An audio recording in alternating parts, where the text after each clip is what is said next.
World, hello. I'm coming to you live from my bedroom and I'm here to do a Wentworth related video. In today's Wentworth video, I'm gonna be ranking every single season finale from season 1 all the way to season 9. I'm gonna be ranking them according to story impact, emotional weight, and cliffhanger suspense. So Wentworth season 1, the season finale, basically what happened was everything came to a boil.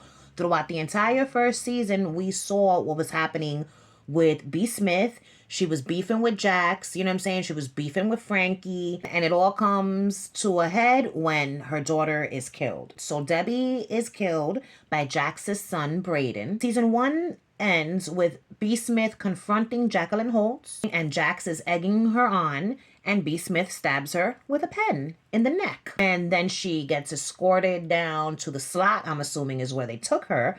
And that was that. You know what I'm saying? We're left seeing the women looking at each other like, oh shit, what's going on?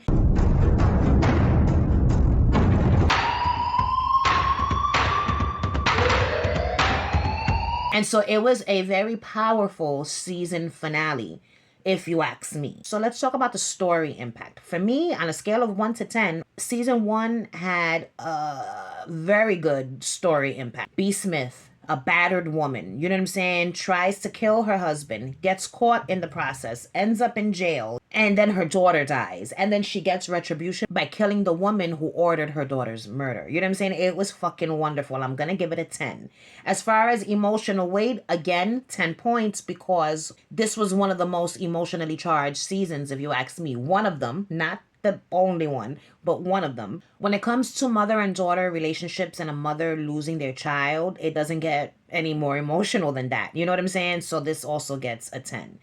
And as far as cliffhanger suspense, it didn't do too well. I gave it a 3. And the reason why I gave it a 3 is because there was really no cliffhanger suspense. We saw what happened. B. Smith killed Jax. It's what we wanted to see. We watched it go down. It wasn't a cliffhanger. Everything was settled in that last episode. So for me, there was no cliffhanger suspense. So I'm going to give it a 3. Season finale of season 2, we see B. Smith succeed in her quest to kill Braden Holtz. She kills Braden. She gets arrested again. She ends up back in Wentworth. She's the top dog. This is Queen Bee. She's a top dog now. The women greet her, you know what I'm saying? She comes back into the prison, badass, you know what I'm saying? And fucking Frankie is like, you know, here she is, your new top dog. This is Queen Bee. The women clap. Some of them are looking very confused. Boomer's face in this scene is hilarious.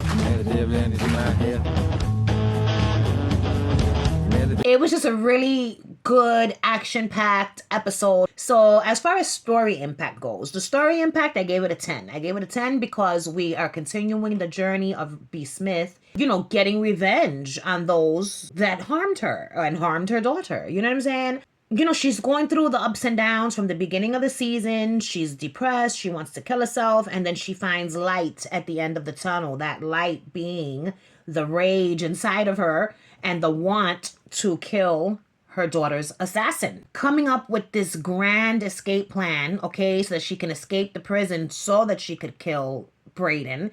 And then we see her come back and she's just, this is it. This is B. Smith 2.0. The bitch is back, better than ever, ready to kick ass, ready to run shit, and she's not playing any games. So I gave it 10 points. As far as the emotional weight, I gave it 8 points because the emotional weight in this episode and the season as a whole, it wasn't the same as it was for season 1 for me, and so I gave it 8 points. You know what I'm saying? The emotional factor was a little less, which is fine. Still a great season, still a great episode. And as far as cliffhanger suspense, I gave it a 6. I gave it a 6 because, again, there wasn't really that much of a cliffhanger. Like, yeah, we knew that B. Smith was not going to be the top dog moving forward. We knew the bitch was going to do time now, real time, in jail. It wasn't that suspenseful for me. I was just like, all right, season 3 is going to be interesting, but there was no cliffhangers. So I gave it a 6.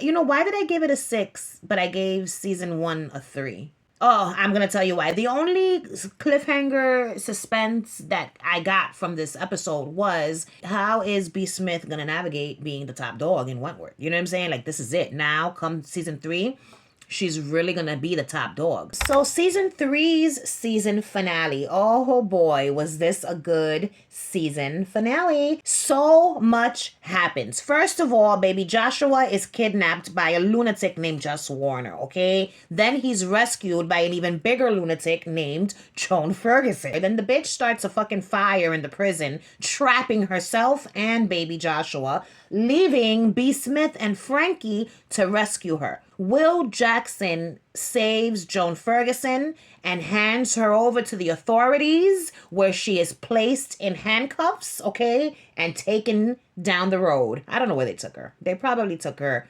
right back into Wentworth to be processed. Who the fuck knows what happened there? No. She went to the nut house, did she not?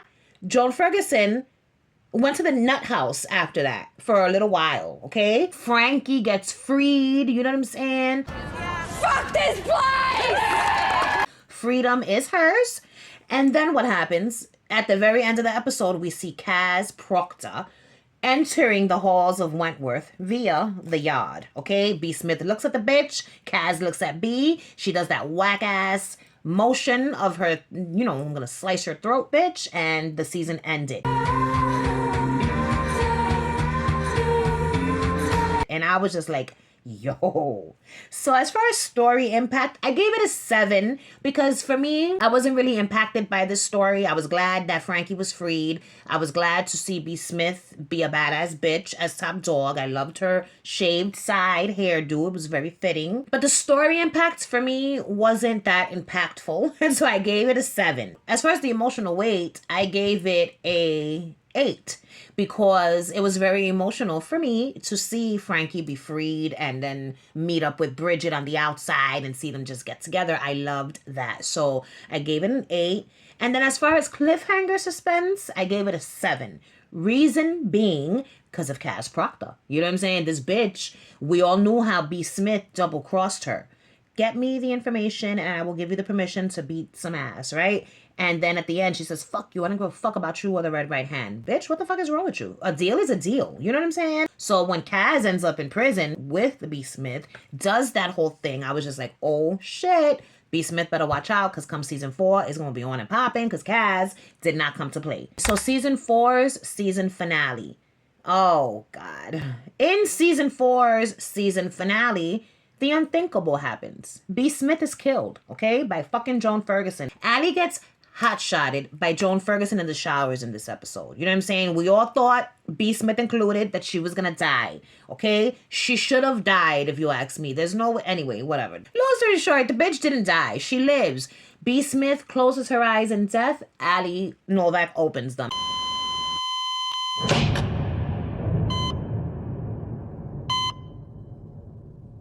I remember thinking, oh my God, imagine Allie comes back possessed with the soul of B. Smith. That was my thought. Ridiculous as it may have been. I thought that.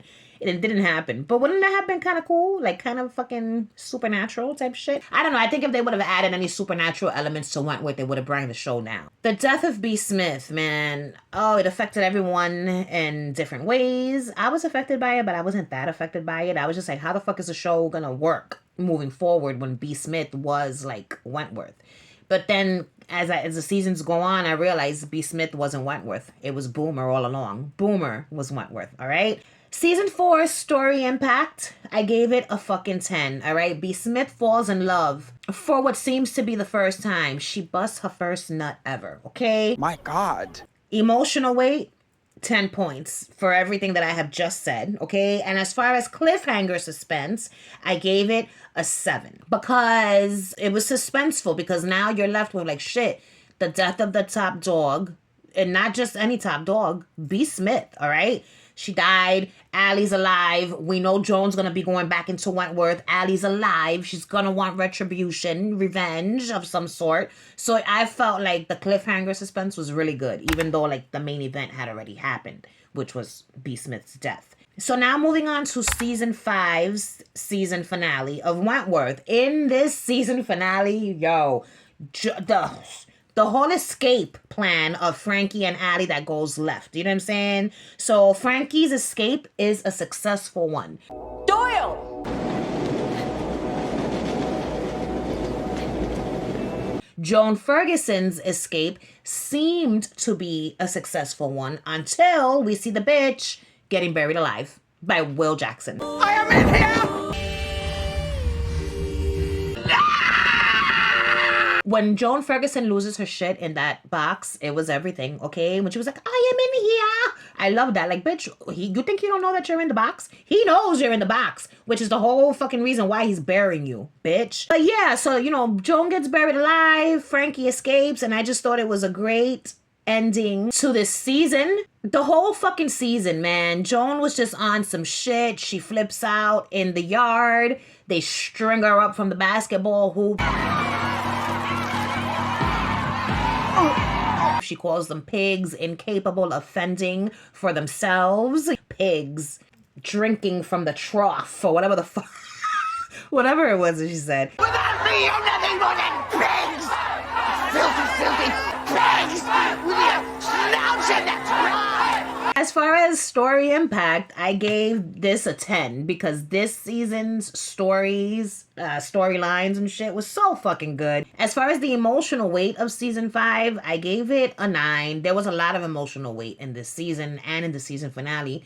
The whole thing with Frankie trying to prove her innocence, Iman getting killed and by Joan, and everyone is like, oh God, this was the only person that could have proved Frankie was innocent. Now what's gonna happen? You know what I'm saying? There was a lot of emotional weight throughout the season. Frankie was like, no, I'm not going to be locked up waiting for someone else to prove my innocence. I'm gonna do it myself. I'm out of here. Fuck this. Joan was like, well, I'm right behind you. To only end up in a shallow grave. For the emotional weight, 9 points. As far as cliffhanger suspense, I gave it 6 points. Reason being, for me, there wasn't much of a cliff to hang from in this fucking last episode. Joan was buried alive. That's pretty cut and dry. We all figured, she's gonna die there, and that's that. And then Frankie actually escaping to prove her innocence, I think it was pretty much set in stone at that point that she was going to succeed. You know what I'm saying? They wouldn't have let her out of Wentworth if they weren't planning on having her succeed. So I gave it a 6. So the season finale of season 6 was pretty good. You know what I'm saying? It ends with Rita Connors beating Drago to a bloody pulp, leaving her deceased in the middle of the halls of Wentworth, right in front of the fucking elevators, okay? And then when Rita is taken to the slot, we see the exchange between her and Mari, between Rita and Mari, the eyes, you know what I'm saying? The fucking look of death that they each had for one another.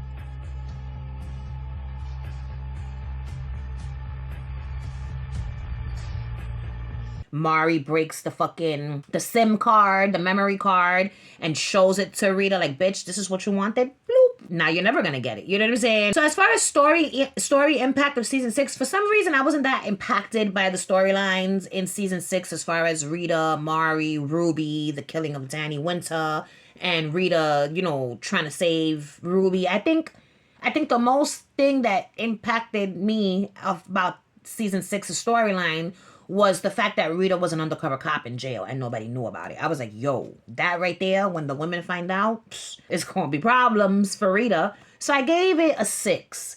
And then for emotional weight, I gave it an 8. And the reason why is because throughout the whole season, we see Mari and her pain. You know what I'm saying? Over losing her son the way that she did. She, just like B, wanted revenge against her son's killer. The difference with B and Debbie and Mari and Danny is that Danny's death was an accident. You know what I'm saying? Ruby did not set forth to punch him and kill him. It was a fucking accident. The shit Mari was going through for me was very impactful as far as emotional weight is concerned. I felt her grief and I didn't like it. And then Ruby and Rita, 2 sisters, one trying to protect the other. I thought it was just fucking great. They love each other so much. You know what I'm saying? Which is nice to see. So I gave the emotional weight a score of 8 points.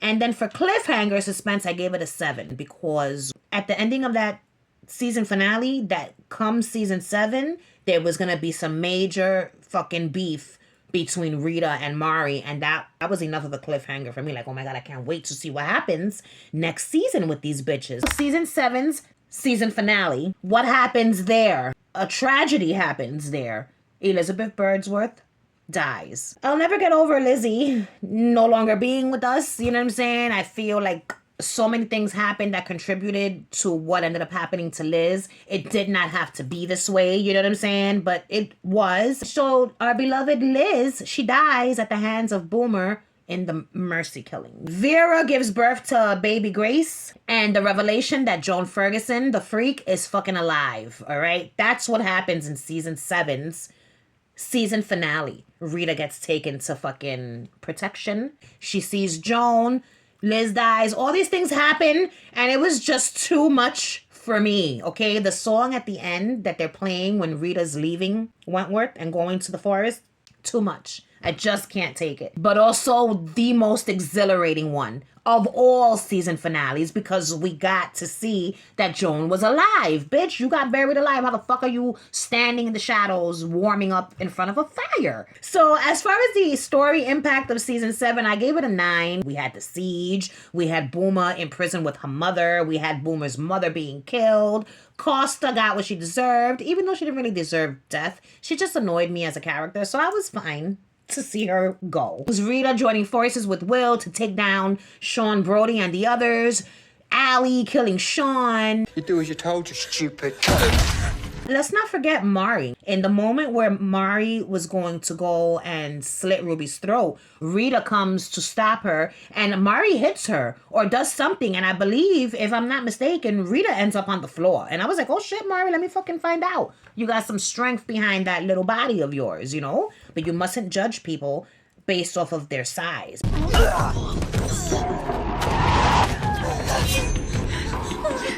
This is for Danny. So that's what happens there. So I gave it a 9 for story impact, and I gave it a 10 for emotional weight, because it was a very emotional fucking episode. For me, at least, it was. Rita having to say goodbye to Ruby, having to talk to Will Jackson and promise me you'll take care of my sister and all of that shit. You know, listen, when it comes to family dynamics and shows, I'm invested, and I was invested in this one, and I felt bad for Rita, for Ruby.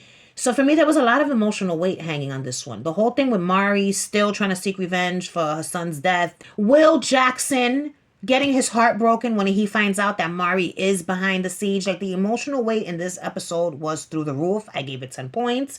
And as far as cliffhanger suspense, hello, 10 points. Joan Ferguson's alive and nobody knows about it. That's the mother of all cliffhangers right there. So now the final 2 seasons. Season 8's season finale was fucking crazy, okay? Allie gets stabbed and left for dead in the fucking showers. So Allie gets stabbed by a treacherous bitch named Judy Bryant, all right? And she is left for dead in the bathrooms. Luke Kelly comes, sees her, a bloody pulp, on the fucking bathroom floor, and she just walks out. You know what I'm saying? I don't know who the fuck it is that pressed the panic button. I don't know how her body was discovered, but it was discovered eventually. But that's how it ends.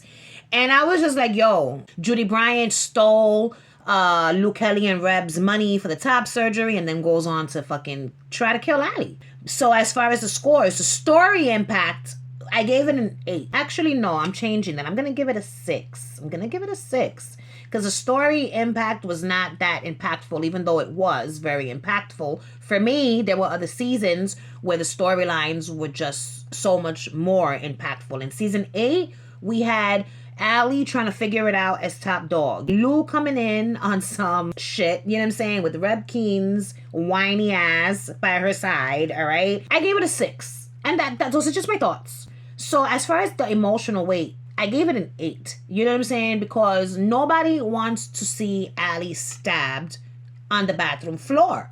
It was so sad, you know, for me, seeing Allie struggle with how to be a top dog. You know, any situation that forces a person to change for the worse, I find sad. And even when she was top dog, she was trying so hard to make it happen, you know what I'm saying, and be a good leader. And for it to end like this, her being stabbed and left for dead, like she was nothing, I just thought it was fucked up.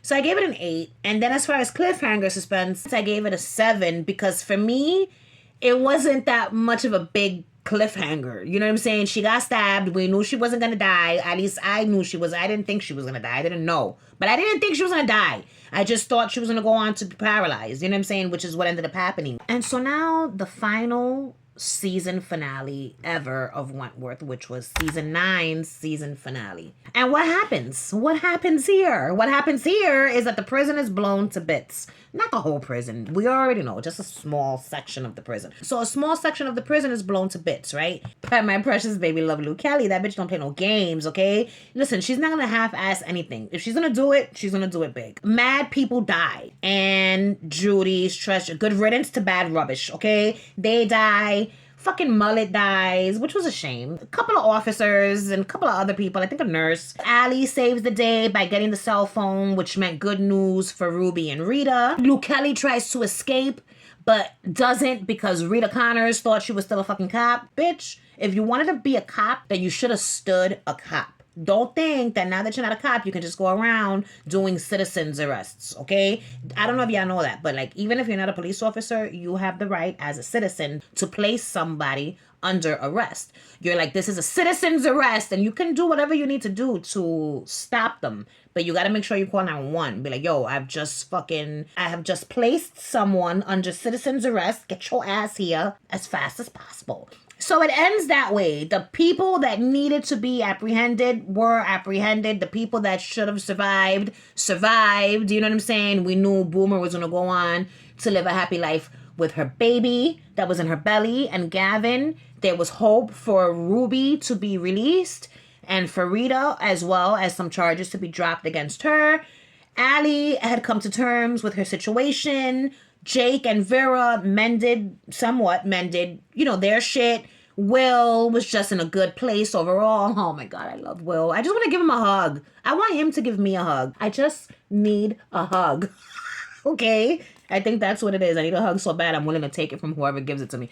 Male or female, it doesn't matter at this point. It was just a really good episode, and I'm not sure if I loved the ending or if I hated the ending. A part of me loves the ending, but a part of me hated the ending because it was the fucking end. You know what I'm saying? And I never wanted Wentworth to end. So as far as story impact, I gave it a 10 because it was one hell of an impactful story. This was it. The culmination of 9 seasons playing out right before our fucking eyes. Explosions, neck snappings. It was just great. And I just didn't know what was going to happen. Was Lou going to escape? Was Rita going to kill her? Like, what the fuck was going to happen? And I was just very impacted by the story. 10 points. Emotional weight. 10 points. Hello, this is it. Everything was riding on this last episode. The future of the women of Wentworth and the guards that we've come to love so much. 10 points. And then as far as cliffhanger suspense, I don't know if I want to give it 0 points or 10 points, okay? Because, first of all, the reason why I want to give it 0 points for cliffhanger suspense is because there was no fucking cliffhanger. Everything was resolved. But then I want to give it 10 points because, hello, we have no fucking clue what happens next. What happens to the women? Is Allie gonna get freed? You know what I'm saying? Is she gonna receive her money from her lawsuit? What's gonna happen here? What's gonna happen to my precious baby love? She's sitting in a chair like she got in trouble, like she's in a fucking timeout in kindergarten, looking just so beautiful. A bloody mess, but beautiful nonetheless. So you know what? To be fair, I'm gonna give it 5 points. Okay? It's the only way. All right, hold on 1 second. Let me do some calculations. And I'm gonna be back. Okay, so according to my calculations, as far as the judging that I've done based on this criteria, story, impact, emotional weight, cliffhanger, suspense. According to the numbers, so I'm gonna give you the results from worst to best. So the worst season finale of them all, according to my calculations here, is, so there's a tie for the worst season finales. And we have season 8 and season 6. So seasons 8 and 6 both got 21 points. Coming in at 22 points, we've got season 3, which I thought was very interesting. Coming in at 23 points, we've got season 1, which was just a really good season finale overall. You know what I'm saying? Put aside that it had no cliffhanger suspense, it was just fucking fantastic. So next is season 2's season finale, which got 24 points. It's coming in with 25 points each is a tie, another tie, and that was season 5 and season 9. It's coming in at 27 points. is not I'm not shocked about this, is season 4, B. Smith's death, man. I'm surprised this one didn't come in at number 1. So the best season finale of Wentworth, according to my calculations, is season 7, okay? And I'm not surprised because the revelation of Joan Ferguson being alive, nothing tops that. B. Smith's death is a close second, but nothing is going to top the suspense of Joan being alive. Put all these numbers and these calculations to the side. I'm going to tell you what I think were the best and worst season finales of Wentworth. So for me, the worst season finale was season 9. Okay, the next one was season 8. The next one was season. Next is season 3. Next is season 5. Next is season 2. Next is season 4. Next is season 1, and I'm going to agree with the calculated picks that season 7 season finale was the best of all times. Once again, nothing beats the revelation that Joan is still alive and amongst us. You know what? I also want to add to season 9 season finale, Joan walking off into the night, okay, living amongst the shadows. She's still in that forest. We don't know where she is. So world, I want you to tell me now in the comments down below, what do you think are the best and worst season finales? Do you agree with this shit that I have just presented to you? Yes or no? Let me know also in the comments down below. And so yeah, world, if you enjoyed this video, I'm glad.